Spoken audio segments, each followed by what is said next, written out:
हाय दोस्तों, स्वागत है आपका अपने यूट्यूब चैनल पर वन एंड ओनली फार्मेसी।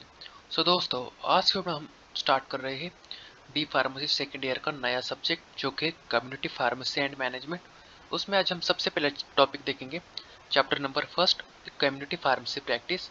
उसमें हम क्या क्या देखेंगे, उसकी डेफिनेशन, उसकी history and development of community pharmacy, मतलब उसकी हिस्ट्री क्या थी, उसके डेवलपमेंट कैसे हुआ इंडिया में, और इंटरनेशनल एंड इंडियन सिनेरियोज, मतलब इंडिया के अदर भी कंट्री से कैसे सिनेरियोज हो वो सब देखेंगे, मतलब इंडिया में कैसे आया वो सब के बारे में।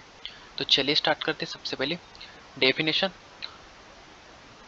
क्या है, इसकी डेफिनेशन वेरी सिंपल भाषा में आपको मैं पहले पढ़ाता हूँ, रीड करके बताता हूँ, फिर उसको हिंदी में ट्रांसलेट करके बताता हूँ। Definition: A community pharmacy, often referred to as retail pharmacy or a retail drug outlets, is places where medicines are stored and dispensed, supplied or sold। मतलब कम्युनिटी फार्मेसी मतलब आपको सिंपल भाषा में बताओ तो मेडिकल स्टोर, हमारे जैसा medical store रहता है उसे कोई हम बोलते हैं कम्युनिटी फार्मेसी। फार्मेसी मतलब मेडिकल स्टोर, और कम्युनिटी मतलब उससे सा हम लाइक पेशेंट से क्या करते हैं, डिस्कस करते हैं, मतलब उससे बातें करते हैं, उसको क्या चाहिए पूछते हैं, मतलब थॉट्स का इनलेट आउटलेट्स करते हैं, उसको बोलते हैं कम्युनिटी। मतलब हम पेशेंट से कम्युनिकेशन करते हैं, कहाँ पर करते हैं, फार्मेसी मतलब मेडिकल स्टोर पर, उसको ही बोलते हैं। मतलब ऐसी जगह जहाँ पर हम रिटेल ड्रग सेल करते हैं, होलसेल ड्रग सेल करते हैं, डिस्पेंस करते हैं मतलब बनाते हैं, स्टोर करते हैं, सप्लाइड करते हैं और सोल्ड करते हैं। ओके, ऐसी जगह को क्या बोलते हैं, कम्युनिटी फार्मेसी। नेक्स्ट टॉपिक है the general population usually calls community pharmacies medical store. मतलब ज़्यादा से ज़्यादा लोग क्या बोलते हैं, कम्युनिटी फार्मेसी को मेडिकल स्टोर्स बोलते हैं। मैंने आपको बताया अभी। Pharmacist working in the community practice setting are either diploma pharmacist और graduate pharmacist with D pharma and B pharma degrees. मतलब मेडिकल स्टोर को हम क्या बोलते हैं, कम्युनिटी फार्मेसी। और फार्मासिस्ट किसको बोलते हैं, जो कि वहाँ पर काम करता है, जो कि मेडिसिन किस सोल्ड करता है, रिटेल करता है, कंपाउंड करता है। मतलब उसका एजुकेशन क्या होना चाहिए, सबसे पहले डी फार्मेसी होनी चाहिए और बी फार्मेसी होनी चाहिए। मतलब अभी आप जो कर रहे हैं वो बोलते हैं डी फार्मेसी, मतलब diploma in pharmacy. Minimum diploma होना चाहिए और मैक्सिमम बी फार्म भी हो तो भी चलेगा। आजकल तो एम फार्म पीएचडी के लोग भी करते हैं, बिकॉज जॉब ही नहीं है। सो ये वो हो गया उसका बेसिक एजुकेशन।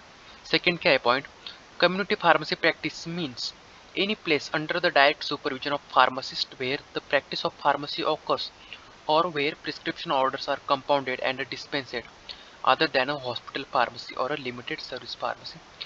मतलब कम्युनिटी फार्मेसी मतलब ऐसी जगह जहाँ पर एक फार्मासिस्ट रहता है, उसके अंडर में सुपरविजन में क्या करते हैं, फार्मेसी प्रैक्टिस करते हैं, मेडिसिन को बनाते हैं, उसको सेल करते हैं अकॉर्डिंग टू नीड, उसको बोलते हैं कम्युनिटी फार्मेसी। ये दोस्तों यस वेरी इजी डेफिनेशन है, आप मन से भी मतलब खुद से भी लिख सकते हैं, जो कि आपको सबसे पहले कंसेप्ट याद होनी चाहिए कि मतलब एक्चुअली क्या है कम्युनिटी फार्मेसी। मतलब ऐसी जगह है जहाँ पर एक फार्मासिस्ट रहता है, उसका एजुकेशन क्या होना चाहिए, डी फार्म और पी फार्म होना चाहिए, और जो भी क्या करता है वो सुपरवाइज करता है, वहाँ पर मेडिसिन को सेल करता है, कंपाउंड करता है, स्टोर करता है, जो कि रिटेल हो गया, होलसेलर हो गए, उसको बोलते हैं कम्युनिटी फार्मेसी। मतलब प्लेस मेडिकल स्टोर सिंपल भाषा में। नेक्स्ट पॉइंट क्या है दोस्तों, हिस्ट्री ऑफ फार्मेसी। यहाँ पर देखिए history of pharmacy in India, मतलब इंडिया में फार्मेसी कैसे आई उसकी कुछ हिस्ट्री से। The genesis of community pharmacy practice in India can be trace back to British India. मतलब ब्रिटिश इंडिया से चलती आ रही है ये। When the profession was only business oriented and the professionals were called as either drug sellers or drug dispensers। मतलब वो business कैसे आए थे फार्मेसी में इंडिया में, ब्रिटिश ने लाया था, किस वजह से लाया था, जो कि बिजनेस ओरिएंटेड, मतलब उनको कुछ बिजनेस करना था, उसकी वजह से उन्होंने लाया था।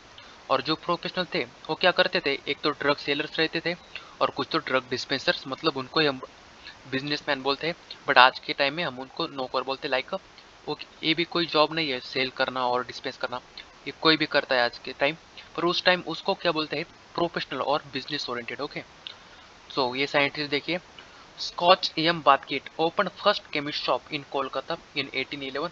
सबसे पहली केमिस्ट शॉप कहाँ पर ओपन की थी, जो कि कोलकाता में की थी 1811 में। किसने की थी, स्कॉच एम बास्केट ने, जो कि आपको ड्रग एग्जिट एग्जाम इक्वेशन पूछा जा सकता है, याद कर लीजिए।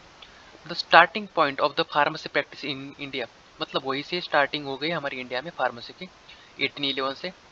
Pharmacy education under British rule India had first begun in Madras Medical School in December मतलब सबसे पहले कहाँ पर स्टार्ट हो गया कोर्स हमारे इंडिया में, जो कि था मद्रास में स्टार्ट हो गया ब्रिटिश के अंडर में दिसंबर 1860 में। और कितने साल का कोर्स था ये? 2 इयर्स का कोर्स था। In Goa which was under Portuguese rule, मतलब एक किसके अंडर में, गोवा में किसके अंदर में आया? पोर्तुगीज रूल के अंडर में आया। एक्सोला Medico started a combined course in medicine and pharmacy, मतलब 1842 में गोवा में स्टार्ट हुआ पोर्तुगीज के अंडर में। Indian pharmacopoeia was first publish in 1868। The official Indian journal of pharmacy was release in 1939। Pharmacopoeia मतलब क्या है दोस्तों, कि मतलब एक ऐसा बुक रहता है जहाँ पर आपको मेडिसिन की सब डिटेल्स रहती है, मतलब उसका डोसेज फॉर्म, उसका कंटेंट, मतलब क्वांटिटी, उसका डोज, वो सब के बारे में रहता है, उसकी ब्रांड नेम्स वगैरह, वैसी बुक रहती है, उसको बोलते हैं इंडियन फार्माकोपिया। मतलब हर एक कंट्री की अलग अलग फार्मा रहती है, लाइक यूएसपी हो गई, बीपी हो गई, बीपी मतलब ब्रिटिश फार्माकोपिया, यूएसपी मतलब यूनाइटेड स्टेट फार्माकोपिया, ईयू मतलब यूरोपियन फार्माकोपिया। वो सब कब आई थी? 1868 में। और ये ऑफिशियल कब हुआ है जर्नल? 1939 में हो गया। So next, the pharmacy practice scenario and specially community pharmacy practice during pre independence era was highly unregulated and there were no restrictions on the practice of pharmacy in India। मतलब ये point क्या कहना चाह रहा है कि मतलब जब तक कि हमारा इंडिया इंडिपेंडेंस नहीं था, उससे पहले किसी भी ड्रग का यूज करते थे, मतलब कोई भी सेल करता था, कोई भी प्रिपेयर करता था, कोई भी इनटेक कर सकता था विदाउट प्रिस्क्रिप्शन, मतलब वी आर नो रिस्ट्रिक्शन, मतलब किसी को कुछ रेस्ट्रिक्शन नहीं थे। बट आज का ईरा मतलब वो टाइम का पीरियड रहता है, उस टाइम पीरियड को बोलते हैं ईरा। मतलब before independence era, after independence era, मतलब इंडिपेंडेंस के पहले का जमाना, मतलब ईरा मतलब जमाना, okay, in simple language. But आज के टाइम में कैसा है, विदाउट कुछ ड्रग्स ऐसे रहते हैं कि विदाउट प्रिस्क्रिप्शन हम उसको सेल नहीं करते, मतलब डॉक्टर की प्रिस्क्रिप्शन चाहिए होती है। ओके, नेक्स्ट पॉइंट देखते हैं। The standardization of pharmacy education was introduce in 1945। मतलब स्टैंडर्ड कब आया हमारे फार्मेसी में इंडिया में? सो 1945 में आया।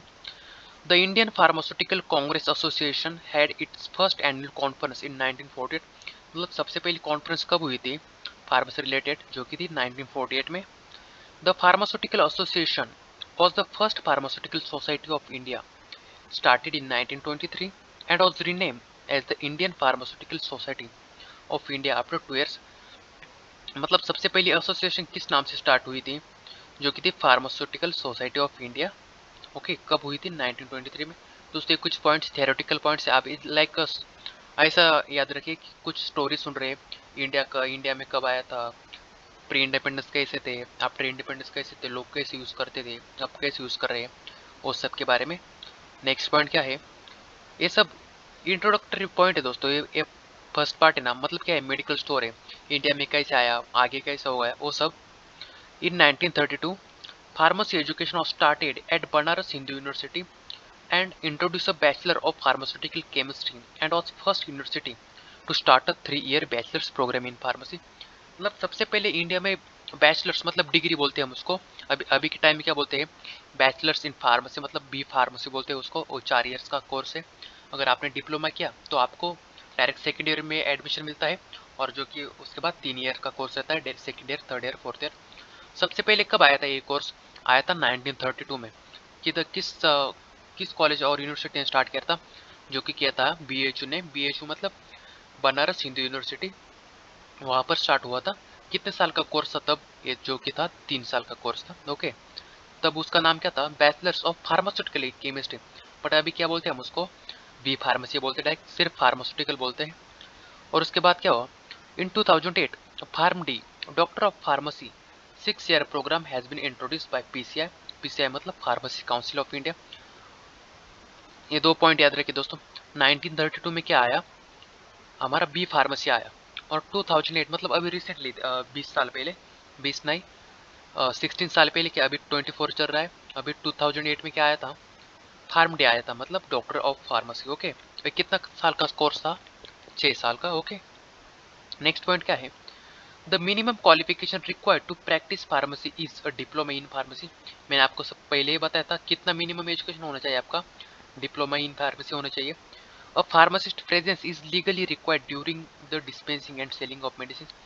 मतलब लीगली प्रेजेंस मतलब ऐसा नहीं कि आपका आपके नाम पर आपने मेडिकल स्टोर ओपन किया है और दूसरा ही उधर आपका चंगो मंगो फ्रेंड बैठा है और उस आप लाइसेंस तो आपका है, बट अभी आप भी होनी चाहिए वहाँ पर लीगली। ऐसा नहीं कि आपने खोल दिया और दूसरा ही कोई मेडिकल की प्रैक्टिस कर रहा है, सेल कर रहा है, प्रिपेयर कर रहा है। ओके, आज के टाइम तो कोई कंपाउंड करता ही नहीं। कंपाउंड मतलब बनाना, कोई मेडिसिन बनाते ही नहीं, सिर्फ डिस्पेंस करते हैं और सेल करते हैं। Okay, there is no pharmacist licence और pre-registration exam in India. Anyone who has the minimum qualification D Pharm and above can apply for registration as a pharmacist. मतलब आपको मिनिमम एजुकेशन क्या होना चाहिए, डिप्लोमा होना चाहिए और उसके बाद कुछ भी होना चाहिए लाइसेंस के लिए।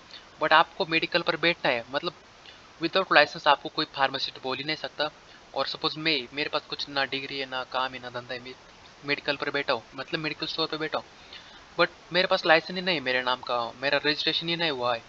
कहाँ पर? फार्म PCI में रजिस्टर होना चाहिए हर एक स्टेट का, मेरा लाइसेंस ही नहीं है। तो लीगली क्या होना चाहिए कि आपके पास लाइसेंस होना चाहिए। मिनिमम क्वालिफिकेशन क्या है आपका? D pharmacy. Okay, next point, development of community pharmacy practice. Development कैसी हुई कम्युनिटी फार्मेसी प्रैक्टिस की? Good pharmacy practice compliance. Okay, skill development हुई, मतलब फार्मेसी प्रैक्टिस को बढ़ावा दिया गया, स्किल डेवलप की। फार्मासिस्ट असिस्टेंट मतलब कोई तो एक मेडिकल में होना चाहिए सीनियर, जो कि बाकी को सब स्किल डेवलप करे, मतलब उनको कुछ हेल्प करे, कैसा करना चाहिए, कैसे सेल करना चाहिए, वो सब के बारे में। कम्युनिकेशन स्किल कैसे होना चाहिए, ये सब के बारे में बताता है। Next one, availability art and other essentials medication. मतलब आर्ट्स मतलब कुछ तो आइडिया होनी चाहिए आपको, पेशेंट को कैसे देना चाहिए, उससे बातें कैसे करनी चाहिए, इसेंशियल मेडिकेशन कौन सी है, अनइसेंशियल कौन सी है, ये सब के बारे में। मतलब इसेंशियल मतलब ऐसा नहीं कि आपने कुछ भी भर के रखा है मेडिकल में, इंपॉर्टेंट ही होना चाहिए। नेक्स्ट पॉइंट क्या है? क्वालिटी फार्मास्यूटिकल केयर, मतलब क्वालिटी भी होनी चाहिए। ऐसे नहीं कि आप सिर्फ पैसे के पीछे पड़े हो, पर क्वालिटी तो देना चाहिए ना, आप उधर सेवा करने के लिए बैठे हैं पेशेंट की। सो ये हो गया हमारे गुड 4 कम्युनिटी फार्मेसी प्रैक्टिस के डेवलपमेंट। इसी तरह से फार्मेसी प्रैक्टिस का डेवलप हुआ। Next point, the problems face by community pharmacies are.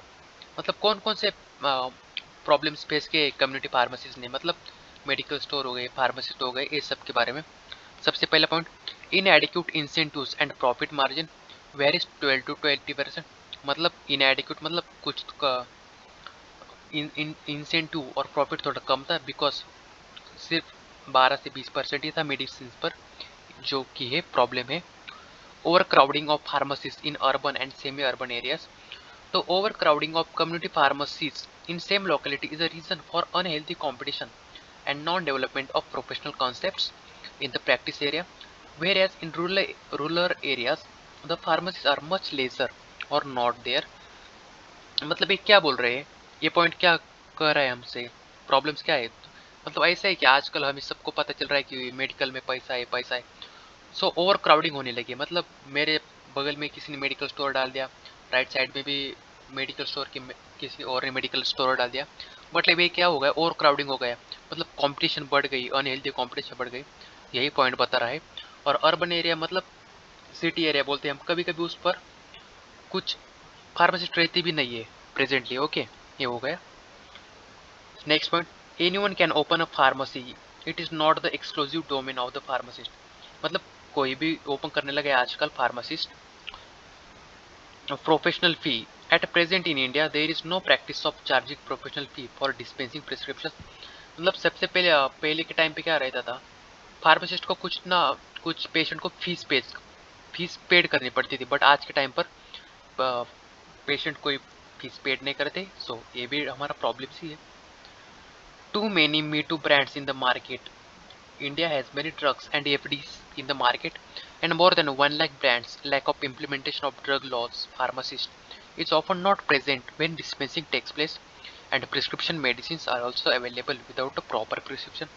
मतलब आज के टाइम पर क्या हो रहा है, बहुत सारे ब्रांड्स आ गए हैं मार्केट में, मतलब अलग अलग कंपनी अपने अपने नाम से सेम ही ड्रग बना रही है। इसलिए हम कुछ तो नॉलेज कम पड़ गया है फार्मासिस्ट को, अभी देना क्या, कौन सी कंपनी का है, कौन सी कंपनी का नहीं है। सपोज एक्स कंपनी का एक प्रोडक्ट 15 रुपये में आता है, तो बी कंपनी का प्रोडक्ट वही प्रोडक्ट नाम बदल के 25 रुपये आता है। मतलब ये सब कंपटीशन बढ़ गई है, ये भी प्रॉब्लम्स हो रहा है हमारे फार्मासिस्ट के साथ। बिकॉज बहुत सारे प्रोडक्ट्स आ गए, ब्रांड्स आ गए मार्केट में। ओके, और आजकल बहुत सारे प्रिस्क्रिप्शन मेडिसिन विदाउट प्रिस्क्रिप्शन ही अवेलेबल है, मतलब हम उसको क्या बोलते हैं, ओटीसी ड्रग बोलते हैं, ओवर द काउंटर ड्रग्स, मतलब वहाँ पर फार्मासिस्ट की ज़रूरत नहीं रहती है। बट आज के टाइम पर बहुत सारे फार्मासिस्ट है, मतलब डॉक्टर की ज़रूरत नहीं रहती है, बट आज के टाइम पर बहुत सारे ड्रग अवेलेबल है। नेक्स्ट पॉइंट क्या है दोस्तों, role of Indian pharmaceutical association, मतलब ये हमारी जो की बॉडी है वो कंट्रोल रखती है हमारे सब पर। Next, the public perception of community pharmacy and the pharmacist of very weak. The general population considers community pharmacists as a drug traders, but gradually the community pharmacy is awakening with the steady efforts of Indian Pharmaceutical Association, IPA बोलते हैं उसको, and many other organizations and eminent pharma professionals. Okay, ये हो गया हमारा IPA का inter role हो गया उसका, बिकॉज कुछ फार्मासिस्ट वीक है, उसको उनको गाइडेंस करना, नए नए रूल्स आते तो उनको बताना, ये सब। सेकेंड पॉइंट क्या है दोस्तों, इंटरनेशनल एंड इंडियन सिनारोस, मतलब क्या सिनेरियोज है इंडिया का और अदर कंट्रीज का। चलो देखते हैं। India is nearly the most reduce normal yearly ways of drug specialist in this investigation which is just $2854, and when we come toward the fulfillment level of drug specialist, an examination demonstrate that alone 17.50% of the partook drug specialists were fulfilled in India. सो दोस्तों ये point आप सिर्फ पढ़ लीजिए, because इसका कुछ exam में आने ही नहीं वाला है, बट आप सिर्फ पढ़ लीजिए, क्योंकि मैं आपको इधर क्या बता सकता हूँ कि इंटरनेशनल एंड इंडियन सिनेरियोस क्या है, मतलब बाहर के देश कैसे ग्रोथ कर रहे हैं और इंडिया कैसे ग्रोथ कर रहा है, ये सब बारे में ये सब। सो दोस्तों आज के वीडियो में सिर्फ इतना ही, मतलब आज हमने क्या देखा था, कौन कौन से प्रॉब्लम्स फेस करने पड़ रहे हैं कम्युनिटी फार्मेसी के, वो बिकॉज और डेवलपमेंट कैसी हुई कम्युनिटी फार्मेसी प्रैक्टिस की, कोर्सेज कौन से होने चाहिए, हिस्ट्री ऑफ फार्मेसी इंडिया, कैसे हिस्ट्री आ गई हमारे इंडिया में, डेफिनेशन कम्युनिटी फार्मेसिस्ट की। तो दोस्तों आज की वीडियो सिर्फ बस इतना ही। आज हमने क्या देखा, community pharmacy and management chapter number first, जो कि है D pharmacy diploma in pharmacy second year. तो दोस्तों इसी वीडियो को लाइक शेयर सब्सक्राइब कर दीजिए और मिलते ही नेक्स्ट वीडियो में। Thank you.